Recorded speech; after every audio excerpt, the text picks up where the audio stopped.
This is Celebration Church, but it's more than just a building or a church. We have a calling to be a place where people can find a relationship with God instead of religion. A place where freedom is found and acceptance given, and every person can discover their purpose and experience the kind of fulfillment only God can give. Together we will raise, lead, and empower a generation to change the world. Here, Jesus is famous, and all the glory goes to God. This is celebration. This is our family. Welcome home.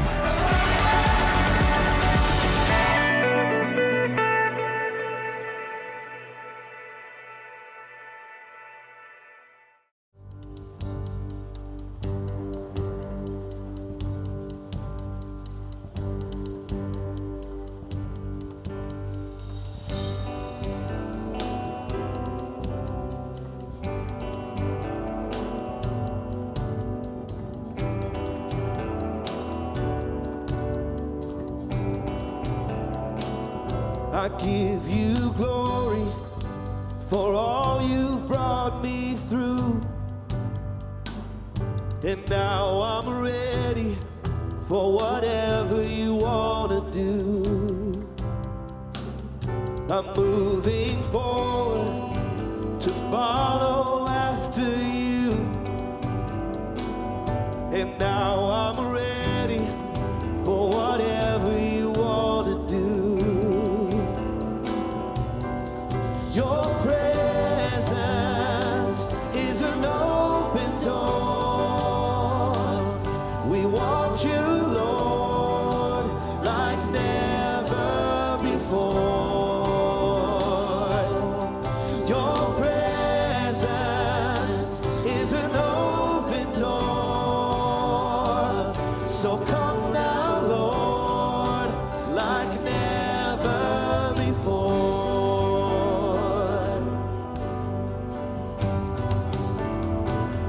In every season, your grace has been enough. And I'm believing the best is yet to come.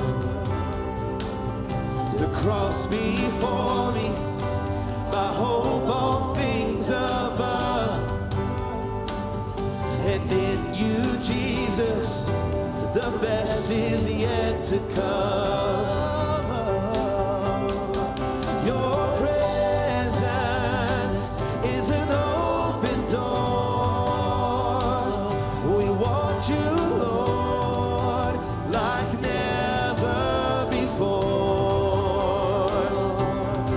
Your presence is an open door. So come now, Lord, like never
Your presence is an open door.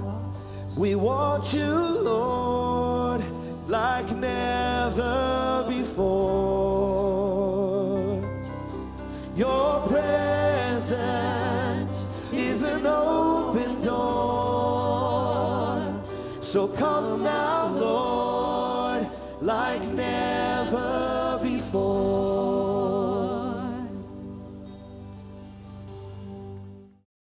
It is to one's glory, we've been reading, to overlook an offense, which means it is not to your glory to get all hung up on goofy things, even things that maybe are fairly important. You shouldn't be getting offended by stuff. We live in a culture today in America where everybody's offended about everything, constantly. It's like, whatever happened? We used to be strong people. Now if a fly lands on your head wrong, it's like, oh, you can't handle anything anymore. Good night. Toughen up, folks. So anyway, we're going to continue this throughout the year, but the immediate series we're going to bring to a close this morning. I want to read to you from Luke, the 15th chapter. Jesus is giving a story, which they call parables, to the people. And it's called the parable of the prodigal son. Prodigal means lost. So we read here, Jesus continued, there was a man who had 2 sons. The younger one said to his father, Father, give me my share of the estate. So he divided his property between them. So all is well. I don't know why he moved for this, but he wanted everything split up. He wanted to get his share now. So it's sitting there. And of course, with a lot of people, they get money and it just starts to burn a hole in their pocket because they got to spend it, got to spend it, got to spend it. Which, by the way, most people's financial problems isn't that they don't have enough money, although I'm all for having more money, all right? But the problem isn't lack of money. Often it's just that we spend too much. I've seen this over and over again. People make $30,000 a year, think, man, if I could just get to $60,000 a year, I'd be set for life. And they start making 60 and they're in a bigger hole than when they were making 30. I've seen them double it. Go from 60 to 120, you would think life is good now, right? And they are in a tighter spot than when they were making 60. It's because we spend money like drunken monkeys, right? You get all this money, and everybody lives at the max. If you doubled your income, what's the first thing everybody's going to do? Let's get a bigger house. Although the house you have is fine. And then, of course, we go to the bank and find out what's the max we can borrow. Then we live at the max, and we find out with the new car, what's the max you can borrow? And then at the end of the day, I know one person in particular, $500,000 a year they make. They can't even go out for dinner. If I come at the last second, goes, well, you know, that's not in the budget. Not in the budget. You should be able to pay for everybody's dinner tonight. You know what I'm saying? But I mean, I'm telling you, it's a spending problem. Now, I get we all want more income, thank God. But you got to get a handle on what you have. Anyway, it says, the next verse, not long after that, this money's burning a hole in his pocket. The younger son got all together he had and set off for a distant country. And there he blew it all. He squandered his wealth in wild living. He was party central. And I'll bet he had all kinds of friends. One thing about money, if you start handing it out, people like you a lot. As long as he's paying for everything, paying for dinner, paying for drinks, paying for the party, everybody's around, woo, what a great guy. The problem is, at some point you run out of money. Jesus said after he spent everything, there was a severe famine in that whole country, and he began to be in need. Of course, all those friends he had suddenly have vanished. No friends now. They didn't get anything out of them. So now he doesn't know what to do. So he goes and he hires himself out to a citizen of that country who sent him to his fields to feed pigs. Now, this is very insulting for a Jewish young man, having that culture there, not wanting anything to do with pigs, but now he's feeding them. He's a pig farmer. And it says, Jesus said, he longed to fill his stomach with the pods that the pigs were eating. Now, when you look at pig slop and you go, I could really use some of that, you're in a bad place. He is really hungry. And it says, Jesus said nobody gave him anything. And then he came to his senses. Somebody say, thank God. Aren't you glad at some point you come to your senses? You know, at some point you realize that what you're doing just isn't working. It's amazing how many people never come to their senses. Now, to be honest with you, I don't know how people live without God in their lives. I mean, I remember doing it. I thought it was horrible. When I finally found out that I could actually have a relationship with God, man, I wanted in on this. And life became so much more richer and empowering. But without God in your life, man, what keeps you going? I mean, that's why so many people self-medicate, drugs, alcohol, this, that, and the other, depression and all that. Life just is awful. But at some point, thank God, people have a chance to come to their senses and realize, this isn't working for me. I don't know what point it happens for you. Hopefully it happens young before you get too crazy. Some people, they got to go through half a dozen marriages and, in and out of rehab and this, that, and the other before finally they come to their senses. Some sadly never come to their senses. And if you have friends and family that you care about who don't have God in their life, it's one of the best prayers you can pray for them. Lord, help them come to their senses to realize this isn't working. So that's what he does. He finally comes to his senses and he says to himself, man, how many of my father's hired servants? Pops has got a lot of money. He's got this whole big thing, got all these people working for him. Man, how many of his hired servants have food to spare? I'm here starving to death. I know what I'll do. I'll go back, go to my father and say to him, and then he starts rehearsing this speech he's going to give to his father. Father, I've sinned against heaven and you. I'm no longer worthy to be called your son. Make me like your hired servants. So I'm going to get this in. I know I don't deserve this anymore. All I'm asking, can you just give me a job? Just like one of these other guys. And he gets this into his head because he's convinced that when the Father sees him, he's going to be furious. Which is a lot of people think about coming to God in their lives. I don't know how many people I have, and maybe some of you have had this, where you invite somebody to church. I say, man, I can't go. Lightning will strike me dead. They literally think God is just up there ticked as he can be. And as soon as he walks in, that's not the way this works. And that's why Jesus is giving this story to show how it works. So anyway, this guy gets up, comes to his senses, he heads out to his dad. And Jesus said, but while he was still a long way off, his father saw him, recognized him, was filled with compassion for him. And he ran to his son. And he threw his arms around him and kissed him. Well, right away, the son, he's not even grasping this. He's got to go into his pre-rehearsed speech. Father, I have sinned against heaven and against you. I'm no longer worthy to be called your son. But before he could get any further into his speech, the father said to his servants, quick, bring the best robe and put it on him. Put a ring on his finger, sandals on his feet. Bring the fatted calf and kill it. Let's have a feast and celebrate. We're going to have a party. This is a great day. Unless, of course, you're the fatted calf. All right. So for this son of mine was dead and he's alive again. He was lost and he's found. So they began to celebrate. Now, meanwhile, the older son, the older brother, was in the field. And when he came near the house, he heard music and dancing. So he called one of the servants and asked him, what's up? What's happening? Well, the guy says, well, your brother's come home. And your father has killed the fatted calf because he has him back safe and sound. Well, the older brother is not happy about this. What does he do? He becomes angry and refuses to go in. So his father went out and pleaded with him and said, look, all these years, the son says, all these years I've been slaving for you and never disobeyed your orders, yet you never gave me even a young goat so I could celebrate with my friends. But when this son of yours, it wasn't his brother, son of yours, you parents know what I'm talking about. You talk to your spouse, hey, that kid of yours, right? Go deal with him. Not my kid, you can have him. That son of yours has squandered your property with prostitutes, comes home, and you kill a fatted calf for him. And the father said, my son, you're always with me, and everything I have is yours. But we had to celebrate and be glad because this brother of yours was dead and he's alive again. He was lost and now he's found. Now, I don't think I've ever quite understood this parable, to be quite honest with you. I mean, I get the first part. That's the easy part. The guy goes off. He does all kinds of stupid stuff. I have a PhD in stupid, so I get that. Well, do dumb things. You come to your senses. And you come to God, and he, instead of rejecting you, he hugs you and he kisses you. And all of heaven, the Bible celebrates when someone turns from the wrong they're doing and decide to follow him in faith. So that I get. Never quite understood the older brother. What was his beef? What's his problem?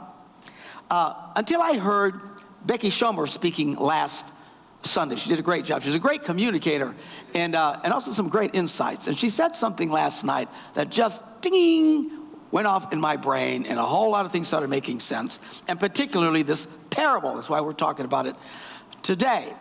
And that is this. Becky talked about the difference in language and stuff between the Old Testament and the New Testament. Old Testament is written in Hebrew, New Testament is written in Greek, culture changes and stuff like that. She says when you read about offense, and the scripture that we've been reading is from the Old Testament, it is to one's glory to overlook an offense. The word offense there has to do with something that's done to you. Somebody does something to you, something bad happens to you, and it's to your glory to overlook it, let it go. But she says in the New Testament, you start to see a different version of offense. And it's not about what has been done to you, it's that it's about being mad at other people for what they do. For example, the Pharisees, the religious pinheads of Jesus' day, got all offended by Jesus. What did Jesus do to them? Nothing. But it didn't matter. They just approved of him. He spent his time hanging out with sinners, like all you people, all right? Especially over in Green Bay. No, that's okay. Stephen points, it's worse than all y'all, so it's all right. So they get mad about something that somebody else does. That is what is offense. And I thought, oh, my Lanta. That is it. That is it. People get mad. They get offended. Really, nothing's even happened to them. They're ticked off because they disapprove of what somebody else says or does. And oh, man, do we have this problem today in America. All these little snowflakes floating around our country, melting. Because somebody said something. They heard something they didn't want to hear. Now, when I grew up in the 1800s, we had a saying, sticks and stones may break my bones, but words don't mean jack. Not today. The worst thing you can do is say something somebody doesn't want to hear. These college campuses, these people have lost their ever-loving minds. They have safe zones where you don't have to accidentally hear something you don't want to hear. And if you get overwhelmed, they let you hold puppies. Seriously, this is in America.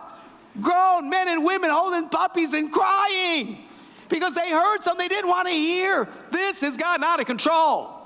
They all need a gigantic swirly, for heaven's sakes. Snap out of this stupidity. Oh, but make no mistake, this has affected us. This has affected Christianity.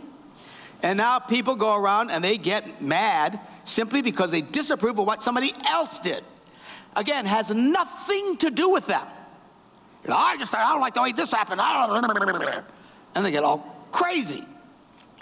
Now the older brother pretended that it was about him. That's when he said to his father, look, all these years I've been slaving for you. I never disobeyed your orders. And you never even gave me a young goat so I could celebrate with my friends. And the father answered correctly, hey, all this stuff is yours. You can have it anytime you want. The truth of the matter, he didn't care. He didn't care. He didn't really want to party with anybody. You know, there's a lot of people that don't like getting together with people. Half of you in here are probably in that category. I'm telling you, a lot of people. See, I'm one of these fun people. Fun people love to be around people. We get around people, it's like a drug to us. We love it, and we're full of energy. Now, most other people, when they get around people, they can enjoy it, but at some point, they are slowly sucking the life out of them. These are the people that you have them come over for an hour and a half, and you can't wait for them to leave. And when they finally leave, I never thought they'd leave. People like me are going, it's only 3 a.m. Where are you going? Come back!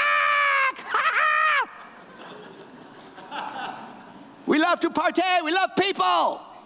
And I guarantee people who really like to be with people, if this was my situation, my dad wouldn't have to tell me I can go party. I would be partying all the time. I'd be eating all the goats. See, one goat sees me, they'd turn and run. Ah! So this guy was full of baloney. Well, I never got to party with my friends because he never wanted to. He didn't want to party. This guy could have cared less about partying. And again, there's a lot of people like that. It's not a problem. It's not even a slam. You know, seriously, I get a kick out of people who can't stand people. I have some great friends like that, actually. just like to poke them a little bit, And they're very honest about it. It exhausts them. My wife, Debbie, the cute little redhead, she was kind of like that. She didn't really enjoy being that much around lots of people. She would do it, a faithful woman, at church, smile, and she'd come to these conferences with me, and she'd smile at everybody and shake their hands and answer all those questions. But slowly, you were sucking the life out of her. And when it was over, it was like, and I'm like, whee! So it's fine. It's not a slam. Some people, they're not cut out for that. It's fine. Need to work on it maybe, but it's fine. Now, Deanna, she's party central. She's already planning how she can invite all y'all over to the house next week. We've just been on the road. Wait till it slows down, and we're going to get all kinds of invitations. Come party with us. That's just her.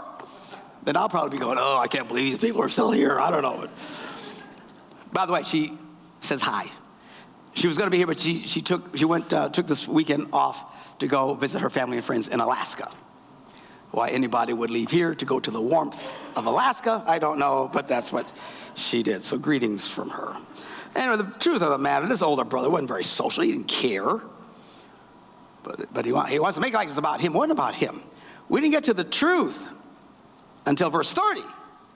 When he says, that son of yours has squandered your property with prostitutes. See, it was all about he disapproved of the younger brother. Had nothing to do with it. So the younger brother blew all his money. How did that affect him? Doesn't affect him. If y'all spend y'all's money, doesn't bother me.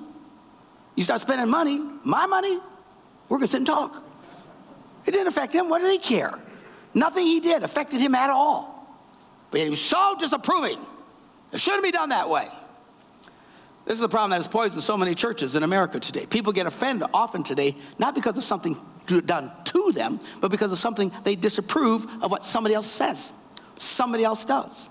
They change the service times. Yeah, people leave the church because we went to one Wednesday a month instead of 4 Wednesdays a month.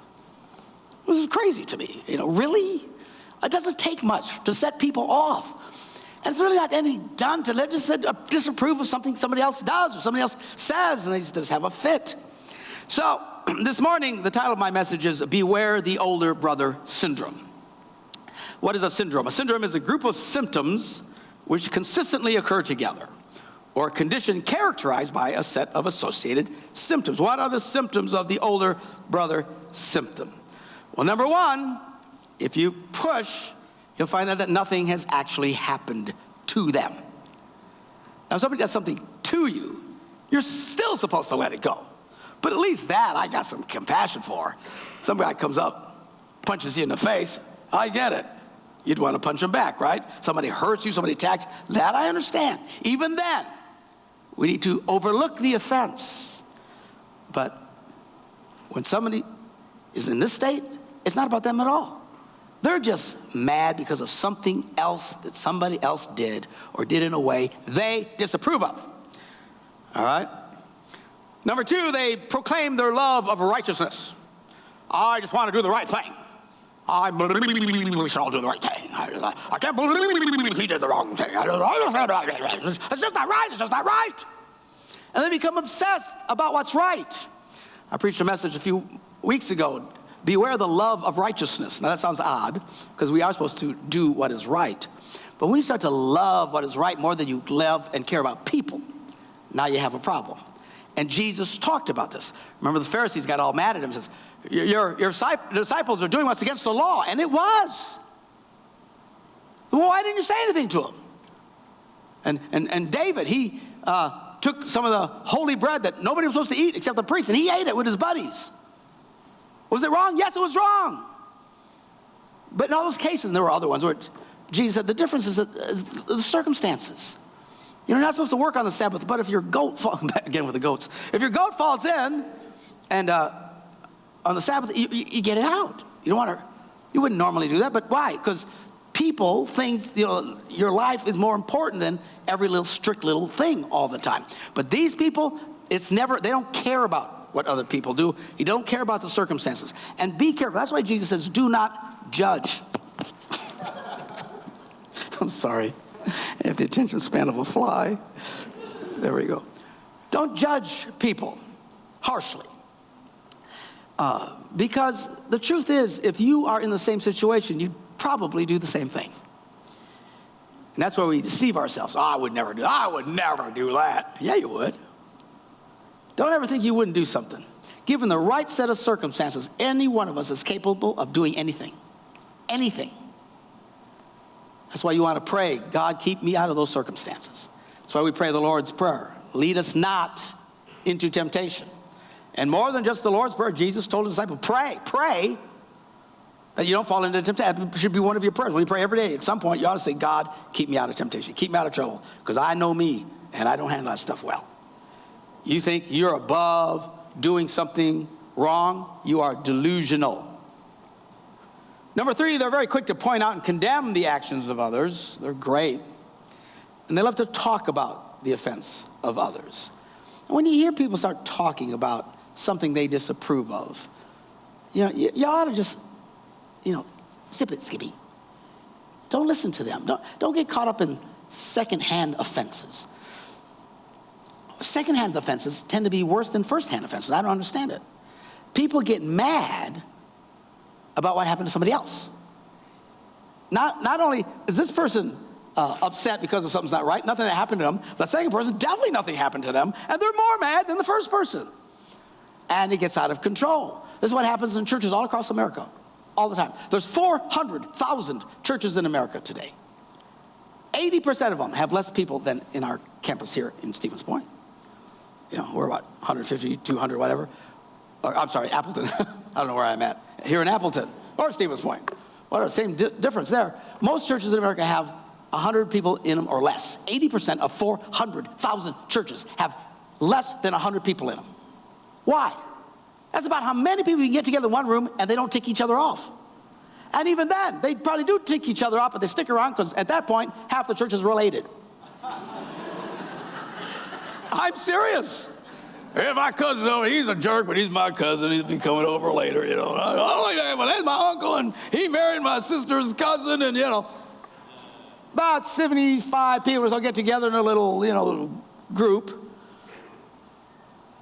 shelter themselves off so they don't have to experience anything they don't want to see. It's as bad as these college campuses with their safe zones. A lot of churches are safe zones. They're as bad. I'm telling you. What's so funny to me is most Christians, evangelical Christians, vote politically conservatively. And they rail and complain against the political correctness. But there's no more politically correct safe zone in the world than in most churches. So you can't say this and you can't say that and you can't do this and you can't do that. And they're like, good night, check your medication.